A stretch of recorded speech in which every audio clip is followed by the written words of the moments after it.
Hound Dog Steve in Bob Cajun, and we are on New Year's Eve daytime. And if you could see out of the window, which you probably can't see too well because of the exposure there to the light, but it is snowing lightly out there. We've probably had about, I don't know, maybe 3 or 4 inches come down today, and it seems like we've had a week of snow. It's been a great week for me. I've had a week off work, which is my first vacation of the year. So yeah, I've been renovating my kitchen and doing some work here on the computer and just generally relaxing. Anyway, we're coming up to the new year, 2017, and so I guess this is a time to reflect a little bit on 2016. For me, it wasn't actually a bad year, but wow, worldwide, what an explosive year it has been. You may remember that there was the Brexit vote, of course, took place in England, and they solidly made a stand against globalism. And of course, there's been the migrant refugee crisis, which is just an ongoing. The war in Syria, which seems to, it may be tapering off now. Actually, a lot of the news this year has not been very good. Maybe there's a few bright spots, you know, that we're looking at legalizing marijuana, which I think is probably long overdue in this country. And but we're looking forward now to 2017, and so I put together a few little predictions. And you know, this was going to be my short version, and when I looked at the notes here, there's about 3,500 words. So anyways, without more ado, let us get on with 2017 predictions.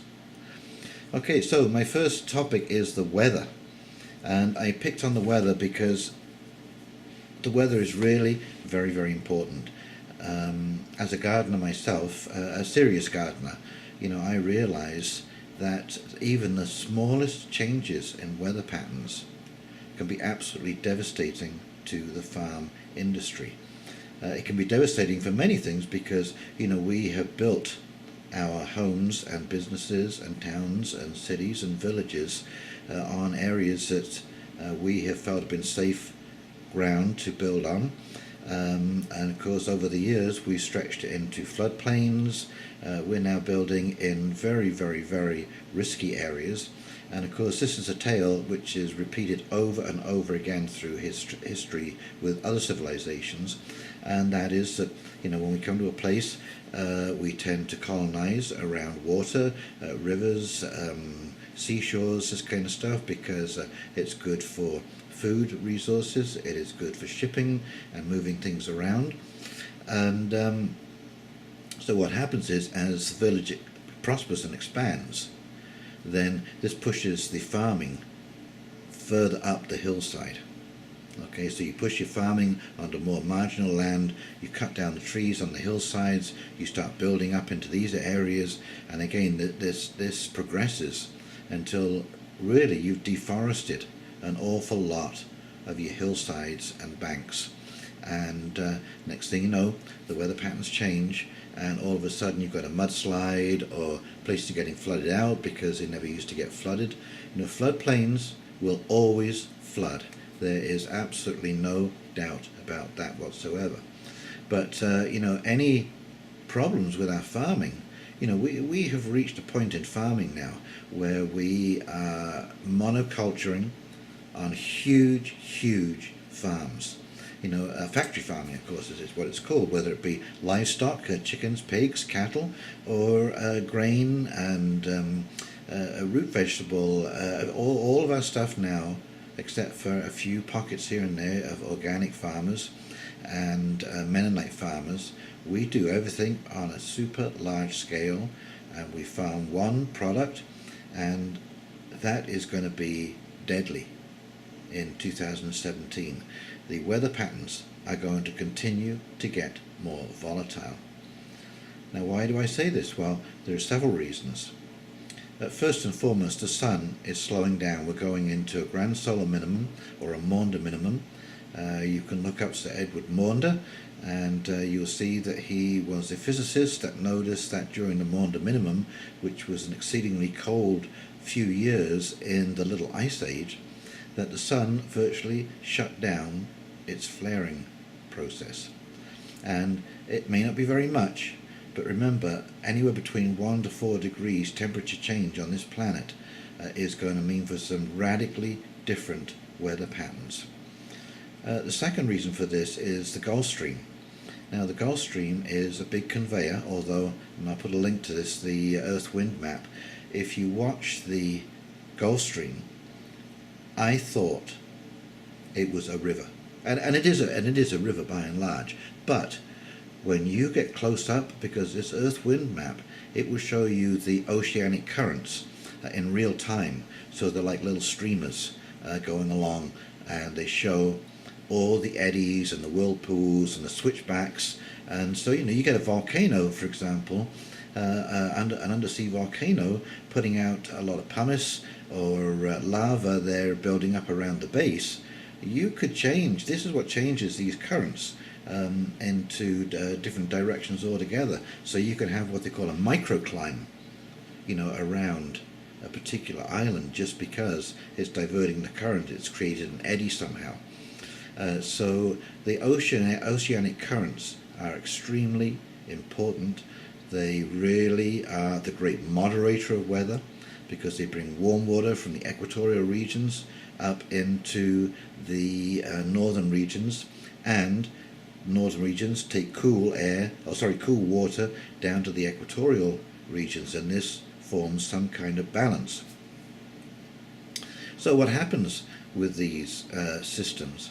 Well, even if we hadn't gone through a warming period, this thermohaline circulation really is just a convection current, and eventually all convection currents mix, and when they mix they start slowing down, because when you don't get that temperature differential between hot and cold, it's not as energetic. And so what we have is the melting of the polar ice caps has done two things. It has cooled the water, just as when you throw an ice cube into a glass, it cools whatever it's been thrown into. And secondly, it has desalinated the water, or made it less salty. Well, less salty water is less dense, and it's that density that gives the current its oomph. Okay, so yes, the water is colder, so it will descend more quickly, but it doesn't descend with the energy, that density that the salt gives the water. And so what has happened since around about 1995 is the Gulf Stream has slowed by about 50%. Excuse me. And so that 50% slowing of the Gulf Stream, and of course the jet stream is attached to the Gulf Stream, so it kind of follows it around in unison. So the slowing of the Gulf Stream means that the water in the equatorial regions is now travelling more slowly, which means that it gets longer to languish under the sun, so it obviously gets hotter. Now, I just point out here, I went to a site that's a research vessel off the coast of Iceland, and it measures the deep water, mid-water and surface water temperatures. And I was fascinated to see that they consider the top 1,200 feet, of the ocean is surface water. Okay, so that 1,200 feet now is warming up, and it's traveling up, comes through the Gulf, or anywhere that is in the equatorial regions where these places are spending more time warming that water. It's moving up. Okay, now it's meeting colder water coming down from the north, from the Arctic, and then that's where it begins to descend. And if you watch on the Earth-Wind map, you just switch to the oceanic currents, and you'll see how this descending sort of starts somewhere around about Labrador, Greenland, and then it moves off towards Iceland and England and the Irish Sea. And all the time that's forming part of the Gulf Stream, this descending flow of water. And just to give you an idea, I know I'm switching around between units, but what is descending is 5 billion gallons a second. That's an awful lot of water descending. So now, as I said, you've got the colder water meeting the hotter water. Well, what does that mean? That means a more excited atmosphere, because that will create more evaporation. So that puts more cloud cover up into the atmosphere. This has a double effect. It is a cooling effect, and I believe that cloud cover is actually the moderating effect that's kept our planet pretty much in balance for, even through the ice ages. It's that up, backwards and forwards of the cloud cover has made the big difference. And I would recommend that you watch the video, documentary called The Great Cloud Mystery by Dr. Svenmark. It's absolutely brilliant. He ties this in with the slowing down, the Maunder minimums, the flaring, dying off on the sun, and the increase in cosmic rays hitting the atmosphere, ionizing on entry and creating a dust particle, which then forms a rain droplet as it enters. Anyway, the increasing cloud cover means that we're going to get larger storms. We may get fewer storms. They may not occur as frequently, but when we get them, and we've been noticing this, an increase in the kind of storms we're getting, much more, category 3, typhoons, and although the Atlantic hurricanes have slowed off. Anyway, so this is really going to affect our weather. Last summer we had an extremely dry year here, and yet in South America, Central Australia, they're having a wet time in their desert regions. So the weather is going to be turned on its head. I personally think we are cooling. I think we're going into a little ice age, a Maunder minimum. But whether it's warming or cooling, it really doesn't matter. The net result is going to be the same, and that is weather chaos. And I mean, I don't want you to be scared by this, that this is going to be, this big monster lurching around, although, as I say, there will be some bigger storms. But it just means that our seasons are going to become a lot less predictable, and that spells trouble for our farmers. And I really don't know why the government hasn't taken it upon itself to educate the farmers and to help them out. These are the people who are feeding us, for goodness sake. And I do not for 1 second believe that China or India are going to save North America with grain and root vegetable production, because they can barely feed themselves, and they're going to have troubles too. Their climate, doesn't matter whether you go from cold to warm, warm to cold, wet to dry, or dry to wet. You can't just move that farm from here over to where the new perfect sweet spot is. And for the last 10,000 years, we really have had a sweet spot. We've had some violent storms, but they have been pretty much, let's put it this way, they've been infrequent enough that we were able to build our civilization to 8 billion people. Okay, when you go back into the Little Ice Age, there was something like a 75% population dieback. They just starved to death. They just couldn't produce enough food from a 4-degree temperature drop in the world's average temperature. So the weather is going to be huge this year. I think the weather will dominate the news over everything else. I think it's really going to become noticeable. And so what are we going to do about that? I would encourage you to start a garden. Even if it's a small garden, do some raised beds, be prepared for all kinds of weather, and have some survival stuff in your home.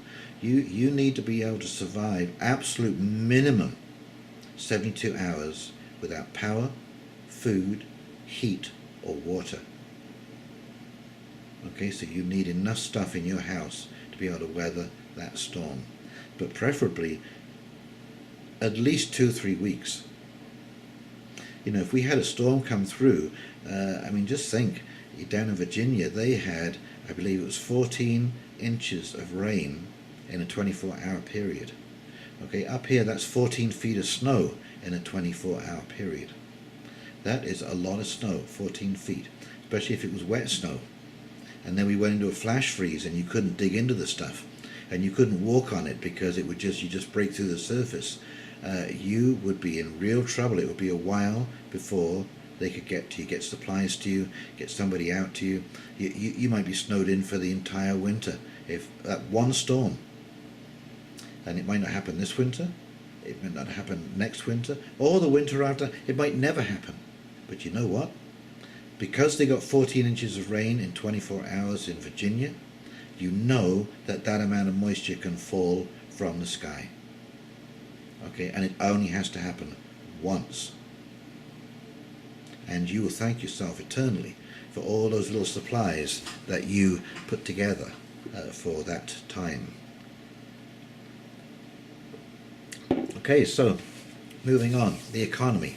The economy. What's the economy going to do in 2017?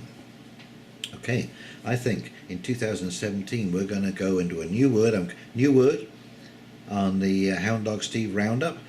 It is stag de-inflation. I think you're going to see, despite the Trump effect, that the world's economy is just going to go into stagnation. It's not going to grow. It's not going to. It'll probably decline somewhat, because you got to remember the baby boomers are dying out. You know, we're on that path where, you know, I'm the tail end of the baby boom generation. But when you reach the age of 50, okay, your spending falls off a cliff. 50 to 55. This is when people are thinking about retiring. Maybe they're working out of their home. Maybe they started a small business that operates locally. Usually by the time you hit 55, the kids have left home. Just like myself, I'm an empty nester. And so my spending, I mean, when I go buying groceries now, I wonder how we would have done it. We had 4 children and 2 adults in our family. And boy, oh boy, it was $250 a week back then. That was 18 years ago to feed us, and I can't imagine what it is like today. So we're going to have we're going to have a stagnating economy, and the reasons for this is, this is part of my Money 101, and I've simplified this down to a very explainable tale. About money, how the money system works and what it creates, because it is absolutely amazing. You know, money runs through our system like a current, and nothing will run without money. And so by simplifying it down as I have done, you know, it makes it easy to understand. The one thing it doesn't do is it doesn't give you the idea of the enormity of what we're talking about here. Okay, so let me explain. Firstly, money only comes in 2 varieties: principal and interest. Okay, forget, it doesn't matter what currency it is, doesn't matter where you are, whether it's a bond, whether it's an investment, a share, doesn't matter what shape or form that money comes in, it always breaks down to those 2 components: principal and interest. Okay, so think of it this way. Imagine the whole world's principal as a bathtub full of water. Okay, I know it's a pretty big bath, might be as big as one of those oceans out there, but it's a big bathtub. This is all the world's principal. So now for every cup of water that we put into that bathtub in payment, the bank takes out a cup and a percentage. Okay, that means that at some point that tank will empty, and all of the principal ends up in the bank vaults, and all of the unpayable interest ends up in the bathtub. And that's pretty well where we are right now. You know, you look around, these banks are actually loaded with cash in their vaults that they can't get out. They can't lend it out, you see, because when that principal drains out and the interest is remaining, people don't qualify for loans anymore. They're all of a sudden risky bets because they're already loaded. That's where the bank puts you.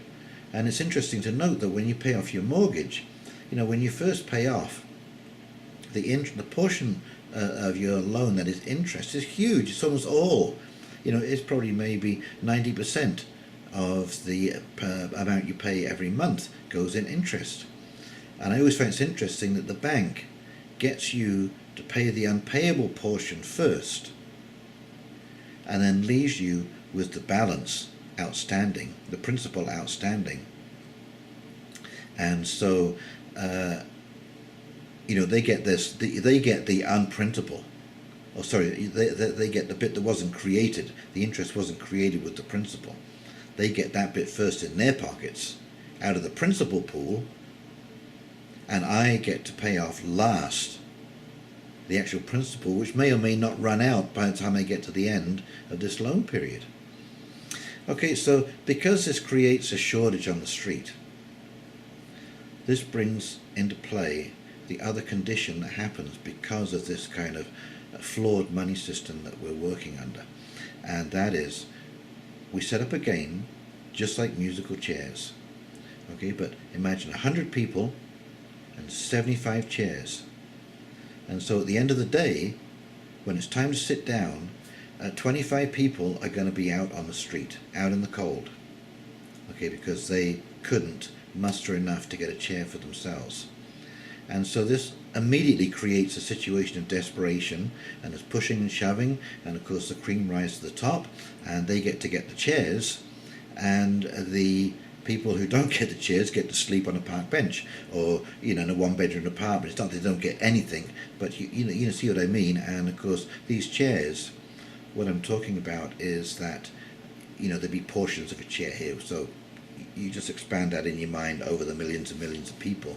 So not everybody is going to be absolutely penniless at the end of the night, but they're not going to have enough to get ahead. Okay, so the inflation created by the banking system, because when you have a bank that takes money from the Bank of Canada or from its customers and creates that into loan money, it gets to multiply by 10. Okay, this is called the fractional reserve system. So for every $1 bill that it gets in through its door, it expands that into $10 bills, lends those out and charges interest on each dollar bill. In yours and my world, this is actually called counterfeiting. Okay, but what it does is it creates inflation, because for every $10 created, it now has to reduce the value of each dollar bill in existence by 10% in this particular case. Okay, so inflation is not actually the process of prices increasing for your goods, it's the process of your currency being devalued through this creation of fictitious money by the banking system and spent then into the system at interest. And so as this game goes on, as the water goes down in the principal bathtub we were talking about earlier, one chair gets taken out of the game. And so by necessity, as you move towards the grand climax in this game, everything has to speed up, because you have to do more and more and more and more and more to get the fewer remaining chairs, and it gets intense. And I don't care what religion, what colour, what background, how kind, how honest you are, if you're in a situation like that, I will guarantee you are going to be motivated. Okay, and I'll let you conjure up in your own minds what the word motivation means in this particular case. Okay, so this is what's controlling our system. We're now into the end phase of capitalism, and I think why this has happened is because we've got Eaton syndrome. Okay, and Eaton syndrome is where, as you go through generations, each successive generation forgets how the system works. They just start living off the avails of the system, and of course over time it becomes ignored to the point where the problems that have crept up during that ignorance period or denial period start to catch up with the whole system and eventually drag it down. And it's kind of interesting that in Eaton's, Timothy Eaton, the founder, and he was quite a character. I'm not actually praising him up, because he had some very, very, very cutthroat and ruthless business methods. But he was quoted as saying about customers to one of his managers, we never close the doors when we see a customer walking down the street. And George Eaton, the last CEO of Eaton's, when he was asked what he thought about customers, his retort was, I don't bother them, and they don't bother me. And so there you go, that's a complete difference in attitude. The successive Eaton brothers handed off more and more to management, to bureaucracy to run the business. Those people were in love with central planning, and of course it's central planning that killed Eaton's. And of course, because George Eaton didn't know how the hell the business ran, he couldn't see these warning signs until it, unexpectedly fell apart. Sears is about to do the same thing for exactly the same reasons, and of course Europe is about to do the same thing for exactly the same reasons. When you filter down the meaning of how things work, then they end up breaking down.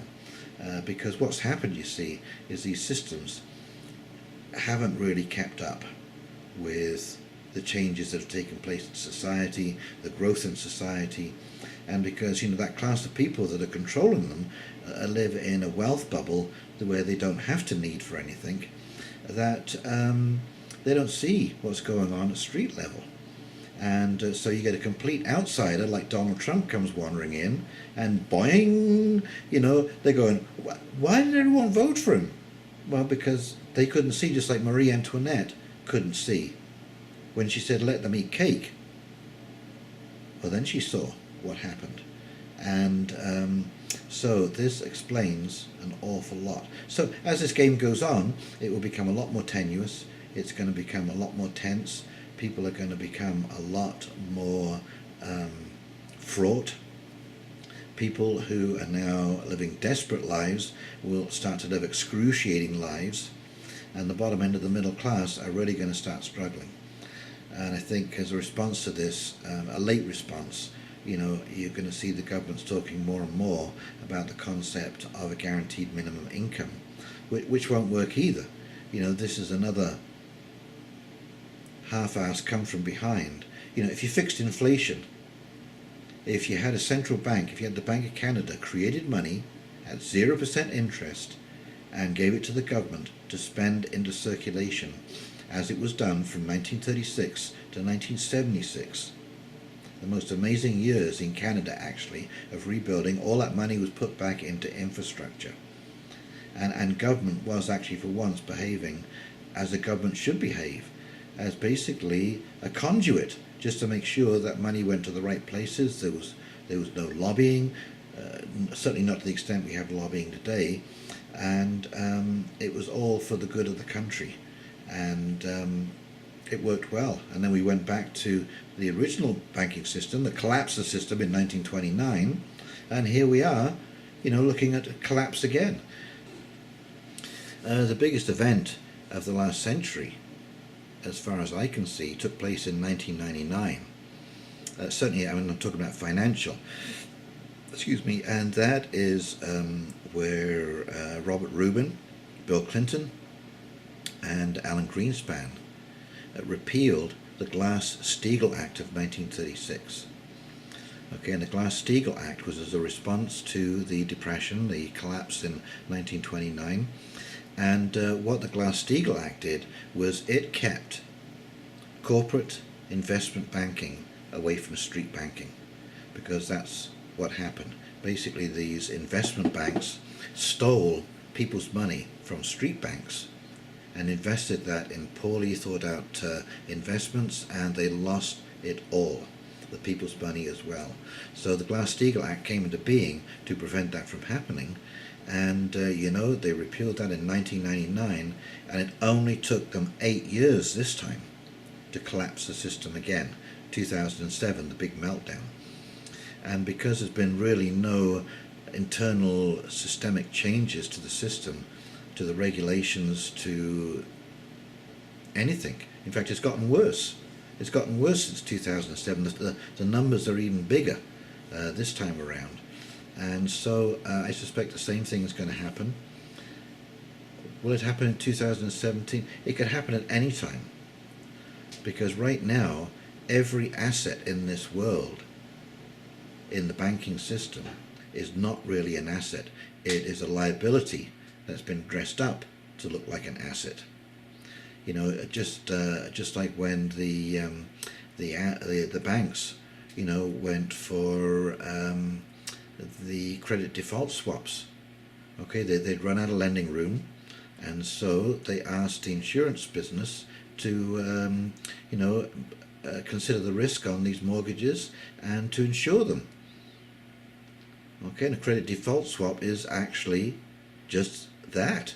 The insurance company looked at the risk of these mortgages, and because they're only concerned with risk, they don't have the same capital reserve requirements that banks do. Okay, so when the banks got these mortgages covered against default, you know, they sat round at a board meeting and said, well, if those mortgages can't be defaulted in because they're covered by insurance, that actually means that those mortgages are no longer a liability, they're an asset. And so they took that asset, they sliced it and diced it, mixed it up with other so-called assets, and called them mortgage-backed securities, and sold them off to the hedge funds who bought them for, guess what, your retirement funds. Okay, so this whole mountain of rubbish is just built on debt upon debt upon debt upon debt, based on risk management, based on absolutely zero capital backing. So this has to be resolved. And as a great economist at the Kingston University in England, Steve Keen, says in his wonderfully rich Australian accent, well, debts that can't be paid won't be paid.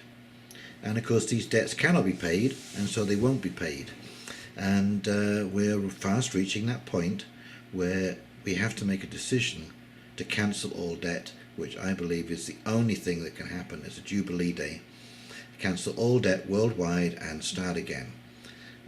It won't resolve all of the problems, but it will take the pressure off, and it'll give us, you know, time to be stupid again and make the same mistake we just made, and we made before that and before that and before that, all the way back, you know, to the French Revolution, to the Chinese, you know, prior to 2,000 years ago, they were having inflation problems with money.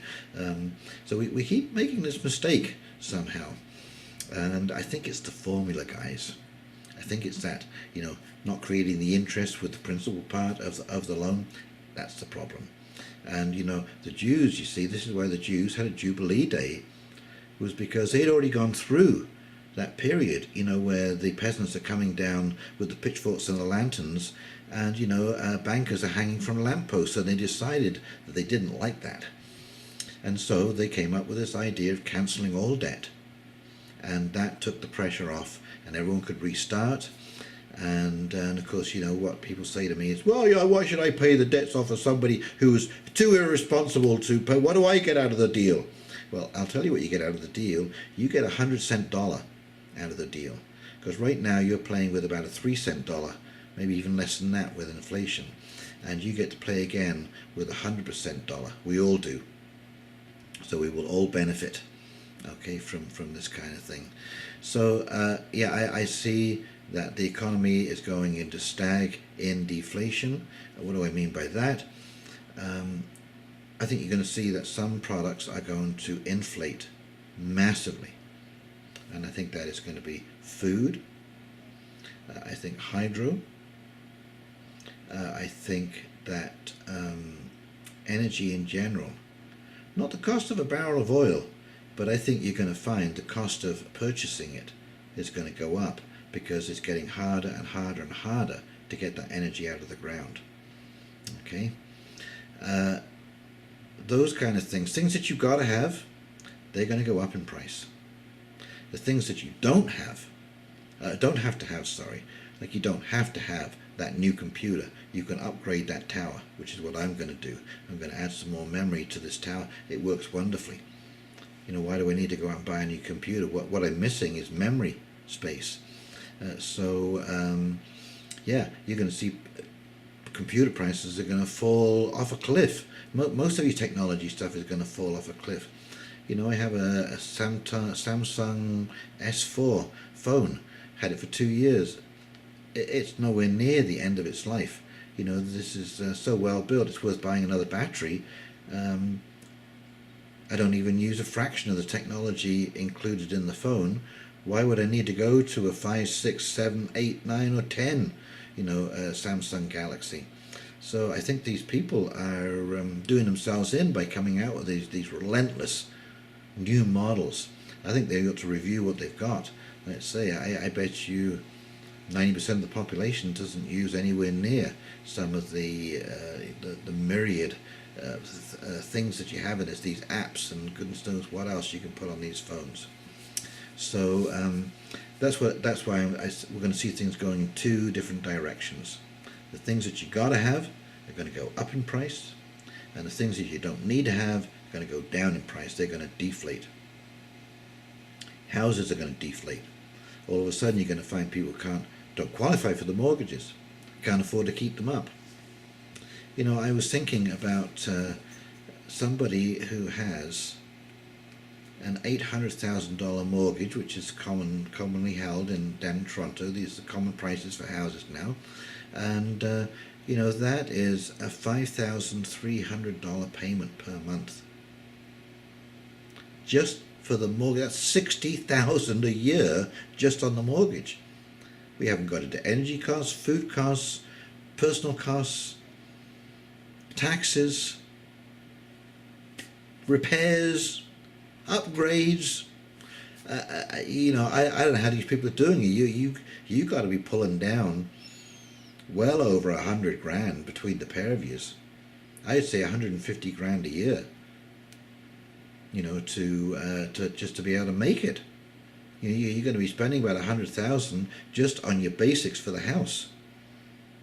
So there you go. I mean, these people have got to be sliding down a razor blade, and you start cutting back on overtime or something, or contracts come to an end because there's no demand.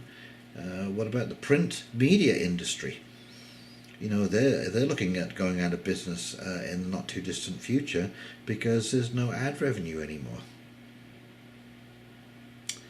So that's about that for the economy. Where are we? We're on legacy media. This is going to be interesting. This is going to be very interesting. Legacy media, the mainstream media, or the lamestream media as it's now being referred to, I think is just about done as any kind of meaningful source of information.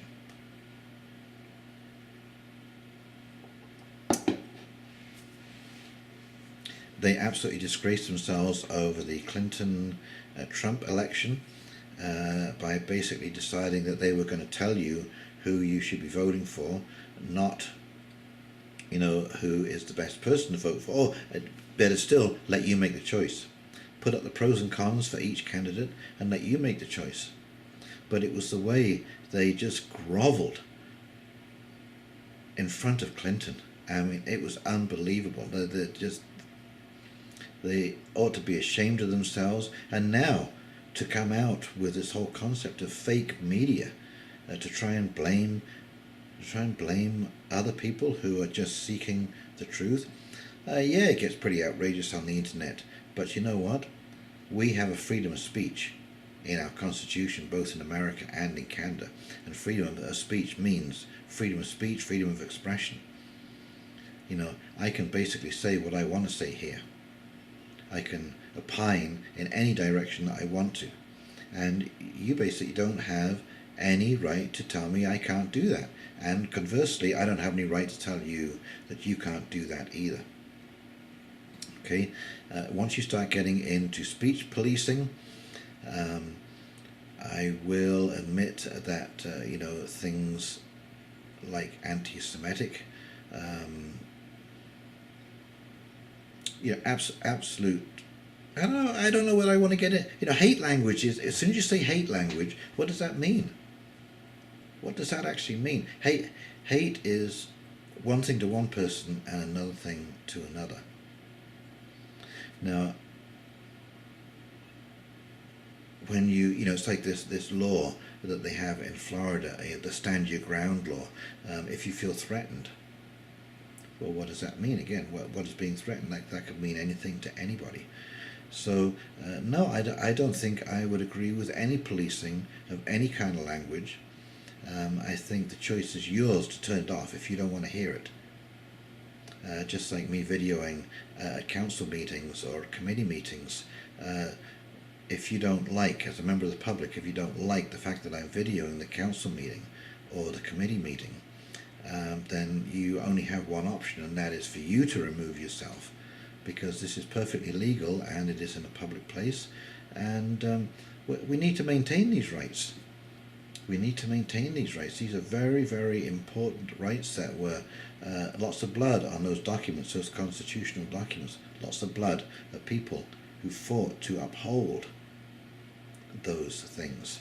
And just because somebody gets a little squeamish, and I will be the first to admit there are certainly things that I've heard people say on the internet that I go, poof, that's a little off. But you know what? I just don't go back to that channel. It just tells me that that's where that person is coming from.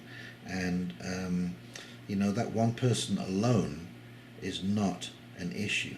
You know what is the issue? Is when I lend that person my support. That's the issue.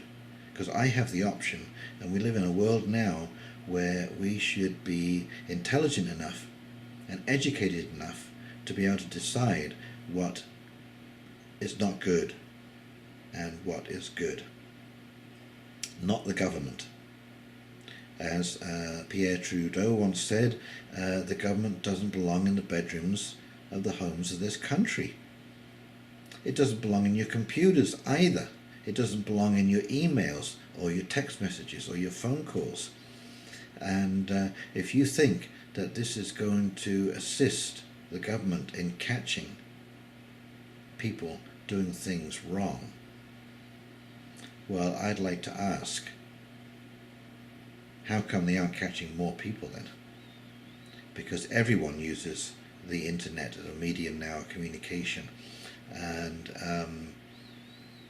no, I don't buy that at all. I think I would rather let us as a community decide what is inappropriate en masse, simply by turning our back on things which we believe are inappropriate, rather than giving it our energy. Even if you argue with somebody over this issue, you're giving it energy. Completely ignore it. If you don't like something, completely ignore it. And I'm not telling you what to like or dislike, or what you put on your list or what you don't put on your list, but that's what we have to do. We have to take that responsibility now. And we have the ability to do that. So I think the mainstream media is going to be washed away, and the alt media is going to rise up. I think people are going to find it more interesting to hear some points of view that match their view of reality than the mainstream media, which is not matching your view of reality. The mainstream media will not tell you that inflation on certain items is out of control and deflation is affecting other areas. No, they'll tell you an aggregate inflation figure of 1.2% or some nonsense like that, when it's nowhere near the truth. Now that to me is fake media. That is fake information, because these statistics that we're paying the government to take are supposed to be of assistance to us. Not to fake the truth, not to hide the truth. And, there are several thousand, millions probably of us now on the internet, who for a while have been realizing that something is terribly amiss with these calculations. and want to share that with people who are still locked onto this mainstream meme that everything is okay, and that we don't have to look to left or right or to try and fix any of these problems. We can just leave it up to this benign entity called the government to take our money and basically screw it up. Because everywhere I look, I see government projects that are failing to work because of the way they are put together. Okay. You see, I think you're going to see coming in the new year and years to come, there's going to be a clash between government and Google. Okay, some say that government is Google, or that they're in league together, but you know, they're based on two completely different premises for operation. The government works on a need-to-know basis, and Google works on an open platform basis, and those two are just incompatible. And so I think you're going to reach a point where the government is going to try and force Google and these other platforms to clamp down too much on privacy, and they'll balk. They'll say, no, this is interfering too much with our business. You're interfering with the free flow of movement of people on the internet and through surveillance. And no, this is interfering with our business, which is to get stuff out to people and attach advertising to it. So I think you're going to see a clash in that area. And of course, here's a couple of little things I wrote down here that you know, the fake news claims, when the purveyors of fake news, you know, are the mainstream media. You know, every election they air bully ads without a qualm when they know that a lot of the information in these ads is questionable. Tonkin Bay, which caused Vietnam. The media promoted the whole idea of going into Vietnam, and we now know that Tonkin Bay, of course, was a false flag. There was no rockets or torpedoes fired at this boat in Tonkin Bay, this US boat. Iraq, weapons of mass destruction. Well, the legacy media made big news out of that. Well, where are they now? Where are they now? Afghanistan and Abu Ghraib. How that was covered up when there was media present in Afghanistan who surely knew what was taking place. I mean, you know, when the photographs came out, it was pretty obvious, wasn't it? Panama, CIA takedown of President Noriega. Chile, President Allende assassinated by the CIA for Coca-Cola to make sure that Pinochet got into power. I mean, this is absolutely outrageous. And actually, I'm going to put below a Washington blog for a list of false flags and conspiracy theories that have remarkably or unexpectedly, you know, come true. Another thing that I think is going to really upset the mainstream media is this Pizzagate. I don't want to linger too much on Pizzagate, but you know, from my investigations into Podesta's emails and Tony and John Podesta's bizarre taste in art, when you take a look at the websites of the artists, there is some very disturbing stuff there. Some of the poster art for bands also very disturbing. There's a connection to Jeffrey Epstein, you know, with Bill Clinton, Jimmy Savile, Prince Charles, Prince Andrew, the letters from Prince Charles to Jimmy Savile thanking him for the parties. So I think there's definitely enough there to warrant further investigation. And of course, because the Jimmy Savile story is now completely out in the open and undeniable, I mean, it is so bad now. There are 1,200 complainants have come forward, and you know, there is nobody in the House of Commons that is far enough away from the problem to head up a commission. That's an absolute disgrace, and I think it shows you that this is where the big problem is at the high, not the lowest levels. Yeah, you've got some copycats, but it's at the highest levels that we have the problems. Okay, and so yes, we do need to have an investigation, and it is incumbent upon the mainstream media to do that investigating. And if they don't, the alt media will. Okay, and because of the fake news uproar I am noticing that people who are investigating Pizzagate are being a lot more careful to source their information, which is good. It is good to source your information because that makes it irrefutable. That's how you gain standing on issues. It's by having irrefutable evidence of what you're saying. Okay, so one thing I was going to add there, the rule to apply to all media, whether it's mainstream media or alt media, don't trust anything. It's that simple. Unless you see show notes, that's what I look for now on videos or on websites, on commentaries. I'm looking for show notes. And if I see show notes that take me to where I can verify the source, I can actually do my own research based on what they've given me. That's what tells me that this is a good website and that the information is of a high quality. But again, it's 2017 is all about taking responsibility. What's that old saying? I love this saying. There's two of them. One is caveat emptor, let the buyer beware.